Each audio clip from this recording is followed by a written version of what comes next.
qalblar Allohning zikri ila orom topsin, xotirjam bo'lsin. Butun dunyo bo'yicha eng salobatli inson bo'lsin. Alloh bilan doimo bog'lanib tursin. Allohdan bir zum chetda qolmasin.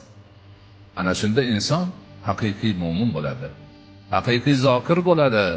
Haqiqiy banda bo'ladi. Bandaligini tushunib yetib, Robbisini Robligini anglagan bo'ladi. Ana shu haqiqatdir. Chunki Alloh bandani yaratib qo'yib borib ketaver demagan. Yaratgan ham Alloh, tutib turadigan ham Alloh, har bir harakatidan xabardor ham Alloh, xayolidan nima kechayotganini biladigan ham Alloh. Hammasi Allohning nazari ostida. Bilib turibdi, ko'rib turibdi, hisobini qilib turibdi.